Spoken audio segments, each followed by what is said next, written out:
नमस्कार. पुणे महानगरपालिकेतनं मी आरोग्य निरीक्षक सुषमा मुंडे बोलत आहे. मी आज दैनंदिन काम करत असताना मी केशवनगर आणि मांजरी बुद्रुक या ठिकाणी काम करते. हडपसर क्षेत्रीय कार्यालयाअंतर्गत मला वॉर्ड ऑफिसर म्हणून आमचे ढवळे पाटील साहेब आहेत. तर त्यांच्याकडनं आम्हाला प्रत्येक कामामध्ये सहकार्य मिळत असतं.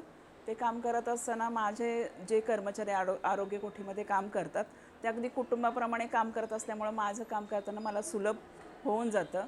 त्यांच्याकडनं ते मदतीचं सहकार्य मुकादम असू द्यात किंवा कर्मचारी असू द्यात, त्यांच्याकडे चांगल्या प्रकारे सेवा देण्याची त्यांची पण इच्छा असते आणि आम्ही स्वतःहून नागरिकांपर्यंत कशाप्रकारे आपण चांगल्या प्रकारे सेवा देऊ, पुणे महानगरपालिकेकडनं नागरिकांच्या समस्या सोडवण्यासाठी त्वरित कशी आपल्याला काम करताना मदत होईल आणि त्यांच्याकडनं ते समस्या निराकरण होऊन त्यांनाही आनंद कसा मिळेल त्यांच्या चेहऱ्यावरती, तर नागरिकांपर्यंत पोहोचण्यासाठी आम्ही स्वतःहून काम करत असतो.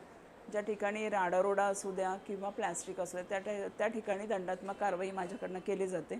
साधारणतः एप्रिलपासून आत्तापर्यंत 4 लाखापर्यंत माझ्याकडनं मी कारवाई केलेली आहे. तरी मला पुणे महानगरपालिकेकडनं कर्तव्यरत्न हा पुरस्कार मिळाला आहे. त्याबद्दल मी पुणे महानगरपालिकेची खूप खूप आभारी आहे. माझ्या कामाची दखल घेतल्याबद्दल मी वरिष्ठांना माझ्याकडनं खरंच मी त्यांचे आभार मानते की माझ्या कामाची दखल घेऊन मला हा पुरस्कार सन्मानित करण्यात आलेला आहे.